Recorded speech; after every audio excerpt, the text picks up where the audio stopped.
اگلی حدیث ہے حضرت ابو شماسہ سے مروی ہے، فرمایا ہم حضرت عمرو بن عاص رضی اللہ تعالیٰ عنہ کی جان کنی کی حالت میں ان کے پاس موجود تھے۔ وہ کافی دیر روتے رہے، یعنی ان کا موت کا وقت قریب تھا اور سانس اکھڑ رہا تھا، اور اپنا چہرہ دیوار کی طرف کر لیا۔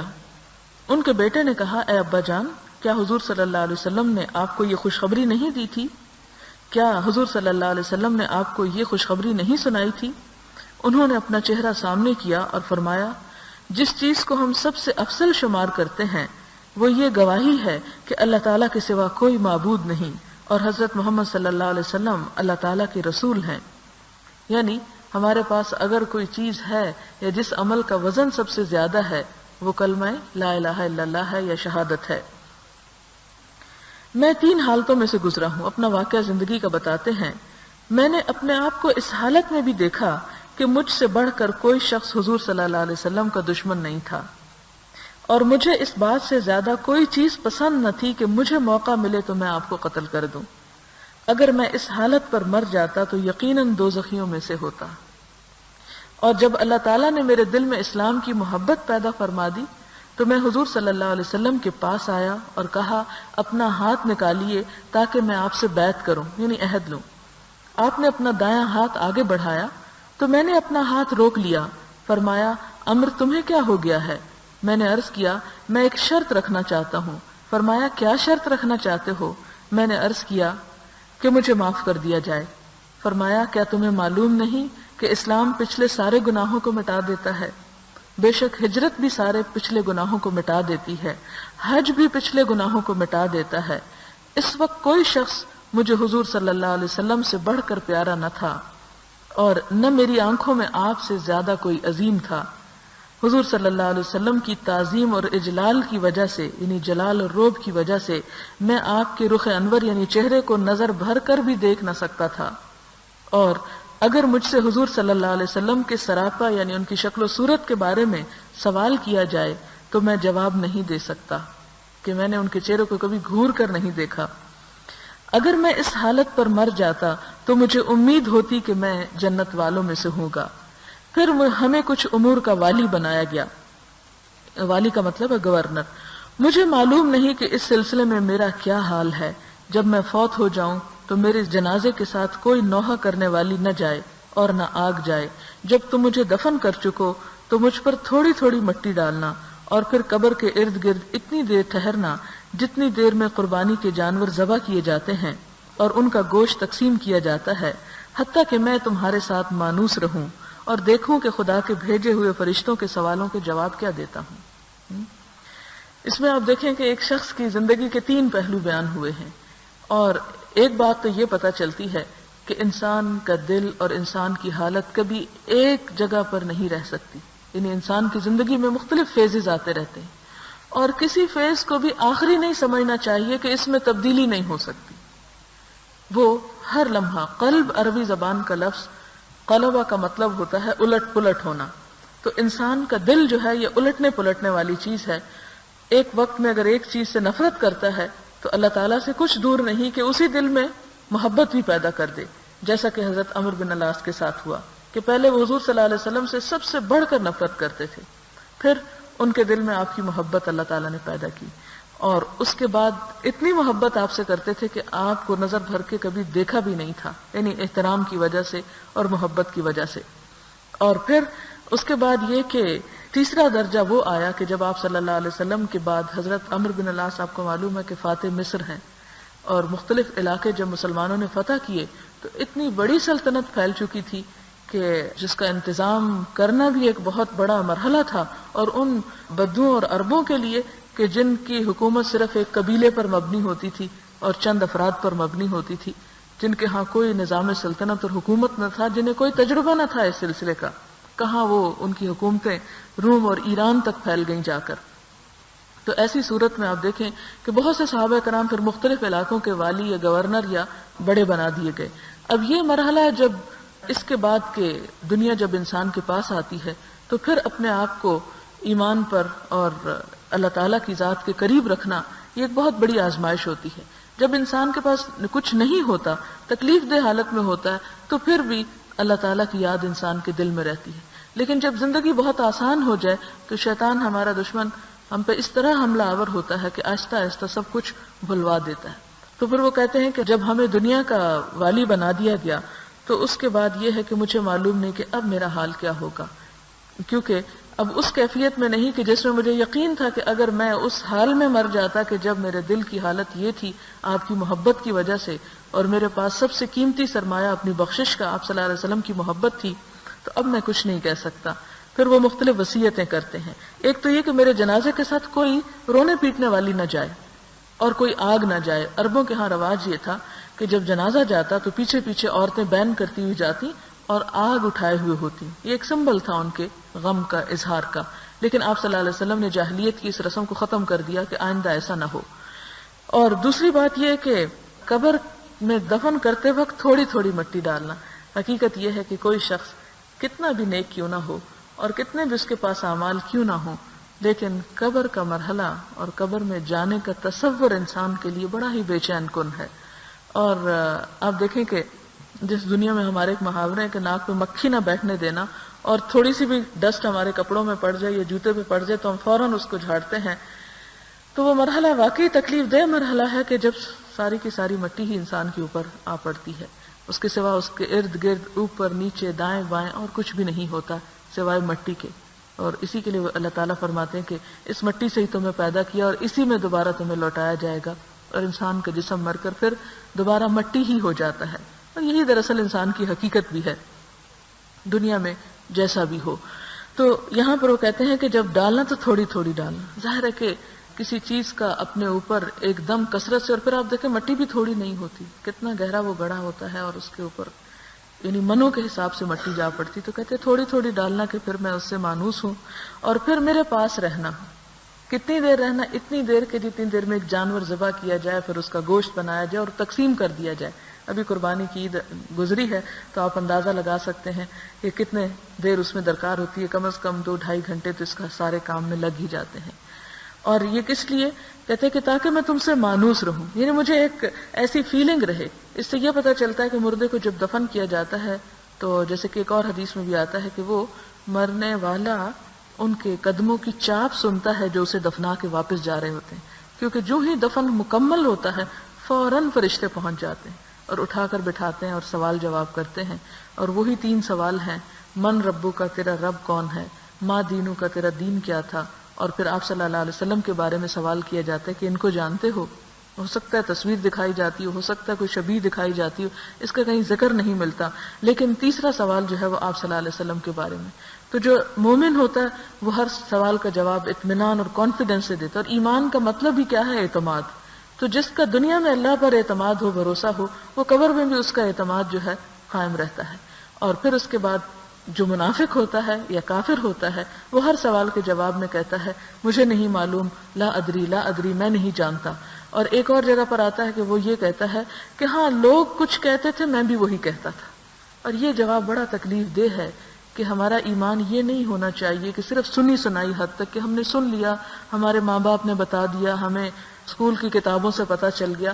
نہیں، بلکہ ہم میں سے ہر ایک کا اس بارے میں فرسٹ ہینڈ نالج ہونا چاہیے کہ حقیقت کیا ہے اللہ تعالیٰ کے بارے میں، اس کے دین کے بارے میں، اور رسول اللہ صلی اللہ علیہ وسلم کی ذات کے بارے میں. اور اس کے لیے ضروری ہے کہ انسان کم از کم زندگی میں ایک مرتبہ کوئی سیرت کی کتاب، آپ صلی اللہ علیہ وسلم کی لائف ہسٹری ضرور پڑھے. آپ کے ساتھ محبت کے بغیر انسان کا کوئی عمل بھی قبول نہیں، اور آپ کے ساتھ محبت نہیں ہو سکتی جب تک کہ آپ کا صحیح تعارف نہ ہو، آپ کے خصائل اور عادات اور آپ کے طور طریقے. کیونکہ آپ دیکھیں کہ کسی کے ساتھ مانوس آپ جب ہوتے ہیں جب آپ اس کو جتنا زیادہ جانتے ہیں. تو آپ صلی اللہ علیہ وسلم کو بھی جتنا انسان جانے، ان کے بارے میں پڑھے، اتنا ہی آپ کے بارے میں دل میں ایک محبت کے جذبات پیدا ہوتے ہیں. تو یہاں پر وہ پھر کہتے ہیں کہ میں دیکھوں کہ خدا کے بھیجے ہوئے فرشتوں کے جواب کیا دیتا ہوں، یعنی اپنے امتحان میں جو پہلا امتحان ہے مرنے کے بعد اس میں کامیاب ہوتا ہوں یا نہیں ہوتا. اس کے بعد اگلا باب ہے باب وداع الصاحب ووصیتہ عند فراقہ لسفر وغیرہ والدعاء له وطلب الدعاء منہ. سفر وغیرہ کے لیے ساتھی سے جدا ہوتے وقت اسے الوداع کہنے، نصیحت کرنے اس کے لیے دعا کرنے اور اس سے دعا کرانے کا بیان. یعنی اس میں سفر کا ادب بتایا گیا ہے کہ ایک مسلمان جب سفر پر جاتا ہے تو کیا کرے کہ جب وہ گھر والوں سے جدا ہوتا ہے تو گھر والوں کا کیا فرض ہوتا ہے کہ اس کو الوداع کہیں، یعنی اس کو رخصت کریں. اور دوسری بات یہ کہ جاتے ہوئے کوئی نہ کوئی نصیحت بھی کریں، یعنی جیسے وہ انگریزی کا محاورہ ہے نا کہ ٹیک کیئر، تو وہ اسی طرح کی یعنی نصیحت کے اس کے سفر کے بارے میں یا کوئی اور جو مناسب حال ہو وہ اس کو بتانی چاہیے. پھر اسی طرح اس کے لیے دعا کرنی چاہیے اور اس سے دعا کرانی چاہیے، کیونکہ مسافر کی دعا قبول ہوتی ہے، مسافر اللہ تعالیٰ کے بہت قریب ہوتا ہے.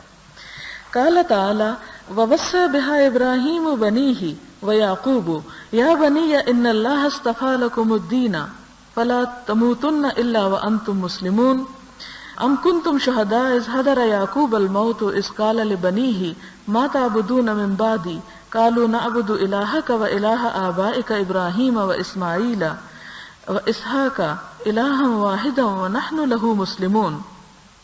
اللہ تعالیٰ نے ارشاد فرمایا اور وصیت کی اسی دین کی ابراہیم علیہ السلام نے اپنے بیٹوں کو اور یعقوب علیہ السلام نے، اے میرے بچوں، بے شک اللہ تعالیٰ نے پسند فرمایا ہے تمہارے لیے یہی دین، سو تم ہرگز نہ مرنا مگر اس حال میں کہ تم مسلمان ہو.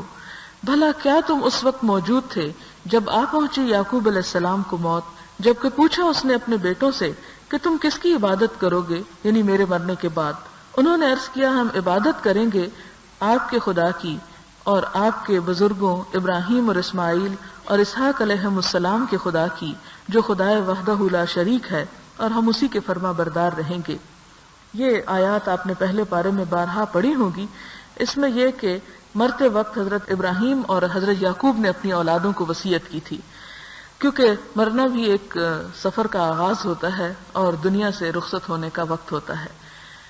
اسی لیے آپ صلی اللہ علیہ وسلم نے فرمایا نا کہ تم میں سے کسی شخص کا ایک دن اور رات اس حال میں نہ گزرے کہ اس نے اپنے پیچھے اپنی وصیت نہ کر دی ہو، یعنی جانے سے پہلے. اور اس سلسلے میں ایک بڑی خوبصورت وصیت چھپی ہے خرم مراد کی، وہ پڑھنے کے قابل ہے. اس میں انہوں نے زندگی کے ہر مرحلے اور ہر معاملے کے بارے میں اپنی اولاد کو بہت خوبصورت نصیحتیں کی ہیں. پھر اس کے بعد احادیث ہیں. پہلی حدیث حضرت زید بن ارقم کی ہے جو اہل بیت رسول اللہ صلی اللہ علیہ وسلم کے احترام کے باب میں پہلے آ چکی ہے. فرمایا حضور صلی اللہ علیہ وسلم ہمیں خطبہ دینے کے لیے کھڑے ہوئے، آپ نے اللہ تعالیٰ کی حمد و ثنا بیان کی اور واعظ و نصیحت کی. پھر فرمایا اما بعد، اے لوگو، بے شک میں بشر ہوں، قریب ہے کہ میرے رب کا بھیجا ہوا فرشتہ آئے اور میں اس کی بات قبول کروں. یعنی فرشتہ کون سا آئے؟ آخرت کی طرف بلانے والا، روح قبض کرنے والا. اور میں تمہارے درمیان دو عظیم چیزیں چھوڑ کر جا رہا ہوں. ان میں سے پہلی اللہ تعالیٰ کی کتاب ہے، اس میں ہدایت بھی ہے اور نور بھی. تم اللہ تعالیٰ کی کتاب کو مضبوطی سے پکڑو. اور آپ نے کتاب اللہ پر عمل کرنے پر ابھارا اور اس کے متعلق ترغیب دی. پھر فرمایا اور میری اہل بیت، میں اپنے اہل بیت کے بارے میں تمہیں اللہ کی یاد دلاتا ہوں، یعنی ان کا خیال رکھنا. یعنی اس میں بھی دیکھتے ہیں کہ آپ صلی اللہ علیہ وسلم خطبہ دیتے ہوئے اپنے دنیا سے رخصت ہونے کی بات کرتے ہیں اور پھر صحابہ کرام کو یعنی کتاب اللہ کے بارے میں وصیت کرتے ہیں اور اپنے گھر والوں کے بارے میں. اور یہاں پر آپ کو تعجب نہ ہو کہ سارے مسلمانوں کو چھوڑ کر آپ نے اپنے گھر والوں کا ذکر کیوں کیا. اس کی وجہ یہ ہے کہ انسان پر سب سے پہلا حق اس کے گھر والوں کا ہوتا ہے، اور رشتہ داروں کے ساتھ صلہ رحمی کرنا انسان کی عمر میں برکت دیتا ہے، اس کے رزق میں برکت دیتا ہے اور اس کے لیے دونوں جہانوں کی خوش قسمتی کا سبب بنتا ہے. اور دوسری بات یہ ہے کہ آپ صلی اللہ علیہ وسلم نے ایک اور موقع پر فرمایا تھا خیرکم خیر لأہلہ وانا خیرکم لأہلی. تم میں سے بہترین انسان وہ ہے جو اپنے گھر والوں کے لیے اچھا ہے اور میں تم سب میں اپنے گھر والوں کے لیے سب سے اچھا ہوں. اس کے بعد ایک اور حدیث ہے حضرت ابو سلیمان مالک بن حویرث رضی اللہ تعالی عنہ سے مروی ہے. فرمایا ہم کچھ ہم عمر نوجوان حضور صلی اللہ علیہ وسلم کے پاس حاضر ہوئے اور آپ کے ہاں 20 دن ٹھہرے. حضور صلی اللہ علیہ وسلم بڑے مہربان اور شفیق تھے. آپ نے محسوس کیا کہ ہم اپنے اہل خانہ یعنی گھر والوں سے ملاقات کے مشتاق ہو گئے ہیں، یعنی اداس ہو رہے ہیں.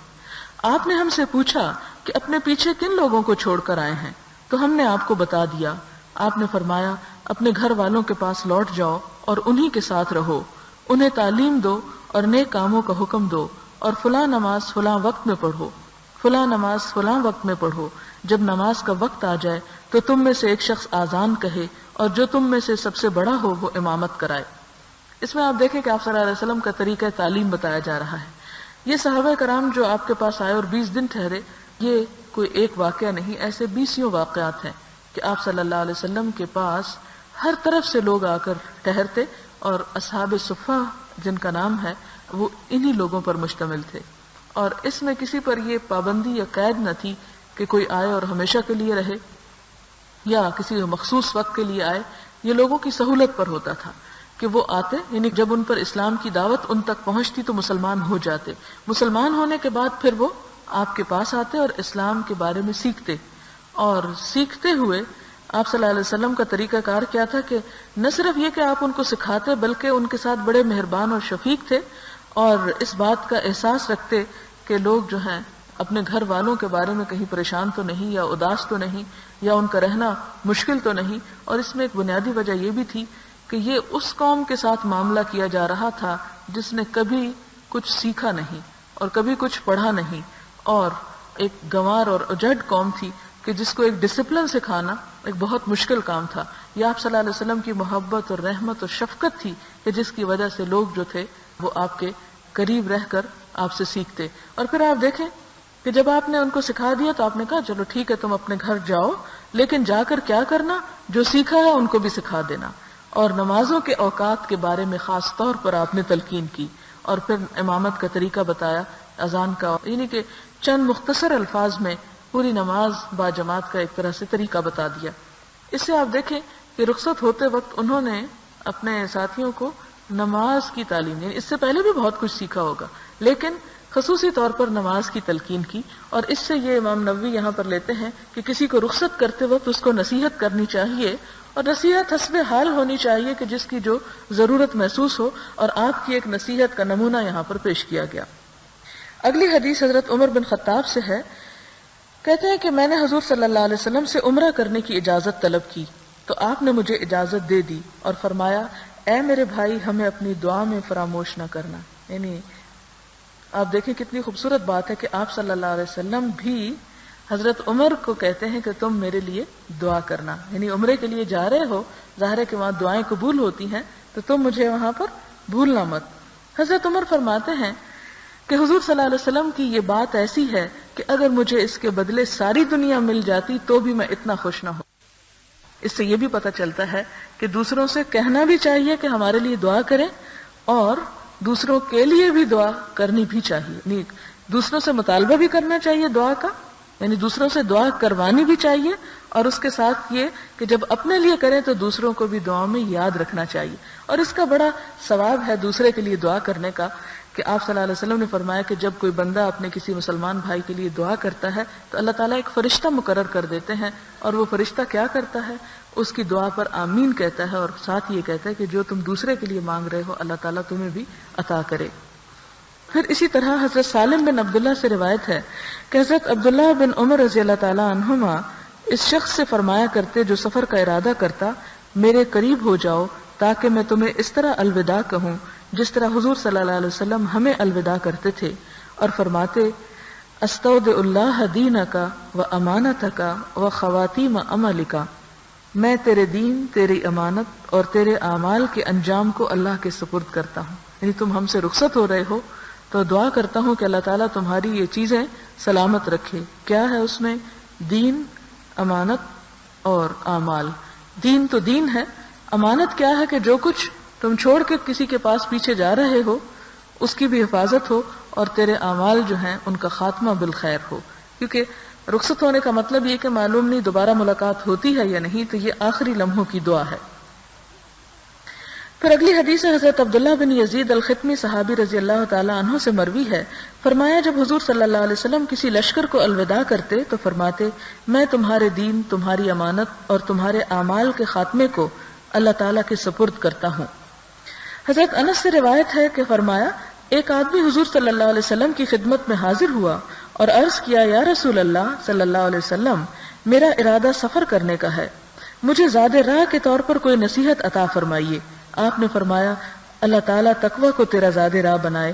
اس نے عرض کیا مزید عطا فرمائیے۔ آپ نے فرمایا اللہ تعالیٰ تیرے گناہ معاف کر دے۔ اس نے عرض کیا مزید عطا فرمائیے۔ آپ نے فرمایا تو جہاں بھی ہو اللہ تیرے لیے نیکی کو آسان کر دے۔ تو یہ بالکل رخصت ہوتے وقت ایک صحابی آ کر دعا لینے کے لیے آیا کہ آپ مجھے رخصت کریں اور مجھے کچھ عطا کریں کہ جو سفر میں میرے ساتھ زاد راہ وہ ہوتا ہے کہ جو سفر کا سامان ہوتا ہے۔ تو یہ کہ صرف مٹیریل چیزیں نہیں، مجھے آپ کی دعائیں بھی چاہیے اور آپ کی ایڈوائس چاہیے۔ تو آپ صلی اللہ علیہ وسلم 3 چیزیں بتاتے ہیں۔ نمبر 1 اللہ کا تقوی، یعنی اللہ تعالیٰ کو ہر جگہ محسوس کرنا، اور جب انسان اللہ تعالیٰ کا احساس دل میں رکھتا ہے تو پھر غلط کاموں سے بچ جاتا ہے۔ اور دوسری دعا کیا تھی کہ اللہ تیرے گناہ معاف کر دے، اور تیسری کیا کہ جہاں بھی ہو نیکی کر سکو، بھلائی کر سکو، خیر کر سکو، اس کی تمہیں آسانی بھی ہو اور اس کی تمہیں توفیق بھی ہو۔ وآخر دعوانا الحمدللہ رب العالمین۔ دعا کر لیتے ہیں۔ سبحان اللہ والحمد للہ ولا الہ الا اللہ واللہ اکبر ولا حول ولا قوة الا باللہ العلی العظیم۔ اللہم صل علی محمد وعلی آل محمد كما صليت على إبراهيم وعلى آل إبراهيم إنك حميد مجيد۔ اللهم بارك على محمد وعلى آل محمد كما باركت على إبراهيم وعلى آل إبراهيم إنك حميد مجيد۔ ربنا آتنا في الدنيا حسنة وفي الآخرة حسنة وقنا عذاب النار۔ ربنا لا تزغ قلوبنا بعد إذ هديتنا وهب لنا من لدنك رحمة إنك أنت الوهاب۔ يا حي يا قيوم برحمتك نستغيث ربنا هب لنا من أزواجنا وذرياتنا قرة أعين واجعلنا للمتقين إماما۔ يا حي يا قيوم برحمتك نستغيث اللهم انفعنا بما علمتنا وعلمنا ما ينفعنا وزدنا علما۔ اللهم اكفنا بحلالك عن حرامك وأغننا بفضلك عمن سواك۔ اللهم لا مانع لما أعطيت ولا معطي لما منعت ولا ينفع ذا الجد منك الجد۔ یا حی یا قیوم برحمتک نستغیث۔ یا رب العالمین، جو کچھ ہم نے پڑھا اور سنا ہے، اگر اس میں کوئی بات غلط ہو گئی ہو تو ہمارے علم کی اصلاح کر دے، ہمیں صحیح علم عطا فرما۔ اللہ ہمیں اس کی بہترین باتوں پر عمل کی توفیق عطا فرما۔ یا رب العالمین، تمہیں حضور صلی اللہ علیہ وسلم کی محبت نصیب فرما، ہمیں آپ کی سنت کا اتباع کرنے کی توفیق عطا فرما۔ یا اللہ تو ہمارے تمام دکھوں اور بیماریوں کو دور فرما۔ یا اللہ ہماری تمام پریشانیوں کو دور کر دے، ہماری اولاد کو ہماری آنکھوں کی ٹھنڈک بنا۔ یا رب العالمین، انہیں دین و دنیا میں کامیابی عطا فرما۔ یا اللہ تو ہم سب پر اپنی رحمت فرما، ہم سب سے راضی ہو جا۔ یا اللہ تو ہمارے والدین پر اپنی رحمت فرما۔ رب ارحمہما کما ربیانی صغیرا۔ رب اوزعنی ان اشکر نعمتک التی انعمت علی وعلی والدی وان اعمل صالحا ترضاہ واصلح لی فی ذریتی انی تبت الیک۔ ربنا تقبل منا انک انت السمیع الدعاء وتب علینا انک انت التواب الرحیم۔ وصلی اللہ تعالی علی خیر خلقہ محمد وعلی آلہ واصحابہ واہل بیتہ اجمعین برحمتک یا ارحم الراحمین۔ الہی آمین۔ سبحانک اللہم وبحمدک نشہد ان لا الہ الا انت نستغفرک ونتوب الیک۔ والسلام علیکم ورحمۃ اللہ۔